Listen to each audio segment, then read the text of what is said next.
नमस्कार, आप देख रहे हैं लाइव टाइम्स टीवी। आपके साथ मैं हूं वर्षा और आइए नजर डालते हैं अब तक की मुख्य सुर्खियों पर। शिमला के संजौली में बारिश से गिरा 5 मंजिला भवन, कोई जानी नुकसान नहीं, बीते दिन ही खाली करवाया था भवन। बंद हुए प्रदेश भर में मंदिरों के कपाट, कोविड-19 के चलते बढ़ते संक्रमण को देखते हुए सरकार ने लिया फैसला।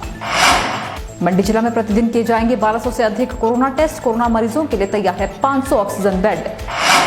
एसडीएम जवाली कृष्ण कुमार ने शादी में आने वाले कुक, वेटर, पानी सर्व करने वालों के लिए जारी किए निर्देश, कोरोना रिपोर्ट लानी होगी साथ। हमीरपुर शहर में बिना मास्क के घूम रहे लोगों के लिए पुलिस हुई सख्त, काटे जा रही चालान। सोलन शहर वासियों ने सरकार से की मांग, 8 से 11 बजे तक खुलने चाहिए बाजार, अन्यथा नहीं होगा कोई व्यवस्था का लाभ। घर में होगी दिक्कत तो निवारण के लिए स्कूटी पर पहुंचेगी महिला कांस्टेबल।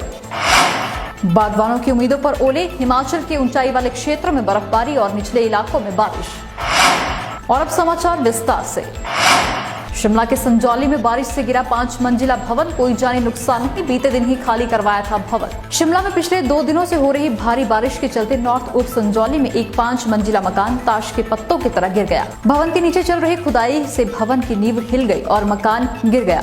जिला प्रशासन ने भवन के खतरे को भांपते हुए बीते रोज ही खाली करवा दिया गया था। मौके पर पहुंची नगर निगम की महापौर सत्य कौंडल का कहना है कि वीरवार को इस भवन को खाली करवा दिया गया था। भवन के नीचे खुदाई के चलते इस भवन को खतरा पैदा हो गया था और 2 दिन से हो रही भारी बारिश के चलते मलबा नीचे आने से पूरा भवन नीचे आ गया है। इस भवन के गिरने से कोई जानी नुकसान नहीं हुआ है। बंद हुए प्रदेश भर में मंदिरों के कपाट, कोविड-19 के चलते बढ़ते संक्रमण को देखते हुए सरकार ने लिया फैसला। देश भर में बढ़ते कोरोना वायरस के प्रकोप के चलते एक बार फिर हिमाचल प्रदेश के सभी धार्मिक स्थलों के कपाट बंद कर दिए गए हैं। इसी श्रेणी में उत्तर भारत के प्रसिद्ध धार्मिक स्थलों के कपाट भी भक्तों के लिए बंद कर दिए गए हैं। प्रदेश सरकार ने कुछ दिन पूर्व हुई उच्च स्तरीय बैठक के बाद संक्रमण की रोकथाम के लिए मंदिरों को बंद करने का फैसला लिया था। शुक्रवार को इस फैसले को अमलीजामा पहनाते हुए मंदिरों के कपाट बंद कर दिए गए हैं। कोविड काल में दूसरी बार फिर गंभीर होती परिस्थितियों के चलते धार्मिक स्थल श्रद्धालुओं के लिए बंद कर दिए गए हैं। मंडी जिला में प्रतिदिन किए जाएंगे 1200 से अधिक कोरोना टेस्ट, कोरोना मरीजों के लिए तैयार है 500 ऑक्सीजन बेड। प्रदेश में लगातार बढ़ रहे कोरोना के मामलों को लेकर मंडी जिला प्रशासन पूरी तरह से तैयार है। शुक्रवार को मंडी में आयोजित एक प्रेस वार्ता में उपायुक्त मंडी ऋग्वेद ठाकुर ने जानकारी देते हुए बताया कि मंडी जिला में कोरोना मरीजों के लिए पर्याप्त मात्रा में सुविधा मौजूद है। इसके साथ ही उन्होंने स्वास्थ्य विभाग को कोरोना के टेस्ट में बढ़ोतरी करने की दिशा में निर्देश दिए हैं। उन्होंने बताया कि जिला में अब 1200 से ज्यादा कोरोना टेस्ट लिए जाएंगे। मंडी जिला में यदि 500 कोरोना संक्रमित एक दिन में भी आते हैं तो मंडी जिला प्रशासन के पास उनके उपचार के लिए हर संभव सुविधा उपलब्ध है। उपायुक्त मंडी ऋग्वेद ठाकुर ने जानकारी देते हुए बताया कि कोरोना की दूसरी लहर काफी खतरनाक है, जिसके लिए प्रशासन ने पूरी तैयारी कर ली है। एसडीएम जवाली कृष्ण कुमार ने शादी में आने वाले कुक, वेटर, पानी सर्व करने वालों के लिए जारी किए निर्देश, कोरोना रिपोर्ट लानी होगी साथ। सरकार द्वारा कोरोना महामारी की चेन को तोड़ने के लिए जारी गाइडलाइन का सख्ती से पालन करवाया जा रहा है। अगर कोई कोताही बरतेगा तो उसके खिलाफ आपदा प्रबंधन अधिनियम के तहत केस दर्ज किया जाएगा। उन्होंने कहा कि शादियों के सीजन के चलते सरकार द्वारा शादी में 50 लोगों को ही शामिल होने की अनुमति दी गई है और इस दौरान शादी में शामिल होने वाले रसोइयों, कुक, वेटर, पानी की सर्विस देने वाले व अन्य लोग कोविड की रिपोर्ट साथ लेकर आएंगे। हमीरपुर शहर में बिना मास्क के घूम रहे लोगों के लिए पुलिस हुई सख्त, काटे जा रही चालान। हमीरपुर में बढ़ रहे कोविड संक्रमण को रोकने के लिए कोविड गाइडलाइंस का पूरा पालन करवाने के लिए पुलिस भी पूरी तरह से जुटी हुई है। हमीरपुर शहर में बिना मास्क घूम रहे लोगों के चालान के लिए पुलिस चालान काट रही है, लेकिन पुलिस के ये चालान काटना लोगों के लिए टेढ़ी खीर बन गया है, क्योंकि बिना मास्क घूम रहे लोगों के द्वारा बहसबाजी किए जाने से पुलिस भी परेशान हो गई है। महिला पुलिस थाना के एसएचओ किरण बाला ने लोगों से अपील की है कि बिना मास्क घूम रहे लोगों को कोविड गाइडलाइंस का पालन करना चाहिए, क्योंकि महामारी से बचाव बहुत जरूरी है और इसके लिए मास्क लगाना बेहद आवश्यक है। सोलन शहर वासियों ने सरकार से की मांग, 8 से 11 बजे तक खुलने चाहिए बाजार, अन्यथा नहीं होगा कोई व्यवस्था का लाभ। प्रदेश सरकार को कोरोना पर नियंत्रण करने के लिए केवल लॉकडाउन ही एक विकल्प नजर आ रहा है, ताकि लोग सोशल डिस्टेंसिंग रखें, बाजारों में भीड़ कम हो, लोग एक दूसरे के संपर्क में कम आए और कोरोना संक्रमण जिला में फैलने से थम जाए। इसलिए प्रदेश की जयराम सरकार ने निर्णय लिया है कि शनिवार और रविवार को बाजार बंद रखे जाएंगे, जिसके आदेश जारी कर दिए गए हैं। लेकिन इन आदेशों पर शहर वासियों ने कई सवाल उठाए हैं और कहा है कि इन आदेशों में सुधार की आवश्यकता है, अन्यथा इस प्रबंधन से कोरोना संक्रमण को नियंत्रण नहीं किया जा सकता है। घर में होगी दिक्कत तो निवारण के लिए स्कूटी पर पहुंचेगी महिला कांस्टेबल।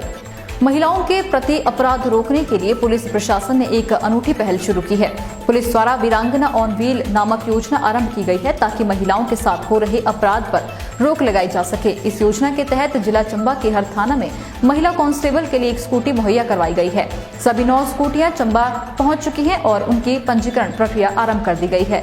अब सूचना मिलते ही महिला कांस्टेबल स्कूटी पर सवार होकर तुरंत मौके पर पहुंचेंगी और त्वरित कार्रवाई अमल में लाएंगी।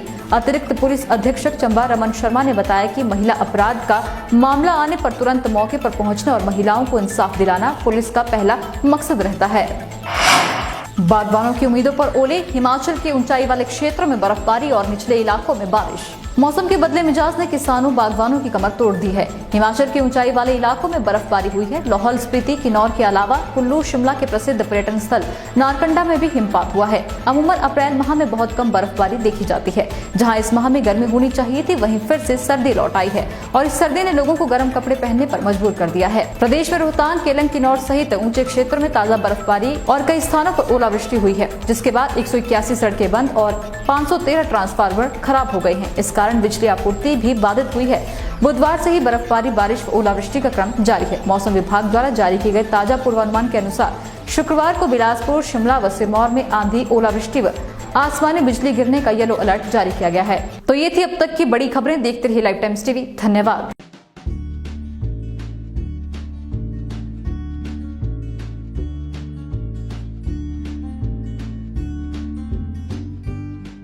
Regular hand hygiene.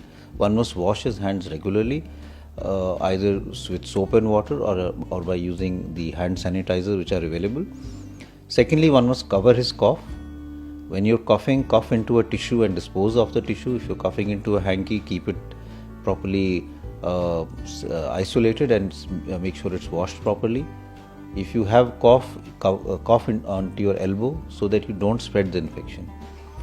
The infection spreads from one person to the other by droplet route. So when we cough, the cough particles carry the virus in them, and the virus then stays in the environment or in the air for some time. And if another person who comes in contact or is in close contact with this person, he will inhale those virus through when he breathes in, and that will cause the infection to the other person. And in this way, the human to human spread starts and a chain starts.